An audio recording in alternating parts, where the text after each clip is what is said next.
ஆரம்பிக்கலாங்களா? Hello guys, வத்தலகுண்டுலேருந்து Dindigul வரைக்கும் bus travel பண்ண போகிறேன். இந்த அப்புக்குட்டி பஸ்ஸை வெளியில் ஒரு வீடியோ, உள்ள ஒரு வீடியோ எடுத்துட்டு ஒரு சீட்டை பார்த்து உட்காந்துட்டேன். விண்டோ சீட்லாம் இல்லைங்க, பக்கத்து சீட்டு தான். 12:50க்கு வத்தலகுண்டு பஸ் ஸ்டாண்ட்லேருந்து பஸ்ஸையும் எடுத்துட்டாங்க.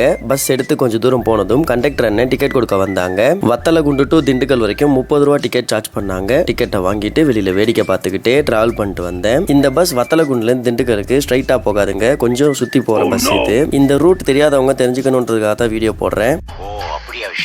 சித்தூர் வந்தோன்னு தான் விண்டோ சீட் கிடச்சிது. அப்படியே வெளியில் வேடிக்கை பார்த்துட்டே ட்ராவல் பண்ணிட்டு வந்தேன். இந்த பஸ் வத்தலகுண்டில் எடுத்து பட்டி வீரன்பட்டி, ஐயம்பாளையம், சித்தூர், சித்தையங்கோட்டை, செம்பட்டி வழியாக திண்டுக்கல் ரீச் பண்ணுவாங்க. நீங்கள் யாராச்சும் இந்த ரூட்டில் ட்ராவல் பண்ணியிருந்தா உங்களோட கருத்தை கமெண்ட்டில் சொல்லுங்கள். 2:20 பக்கம் திண்டுக்கல் பஸ் ஸ்டாண்டை ரீச் பண்ணிட்டாங்க. என்னை சேஃபாக கூட்டிகிட்டு வந்த டிரைவர் அண்ணனுக்கு ஒரு தேங்க்ஸ் சொல்லிட்டு அங்கேருந்து கிளம்பிட்டேன். வீடியோ அவ்வளோதாங்க. வீடியோவை லைக் பண்ணிட்டு சேனலை சப்ஸ்கிரைப் பண்ணிக்கோங்க. அப்புறம் இது வெறும் ட்ராவல் இல்லைங்க, இம்ப்ரமேஷன் இஸ் வெல்த்.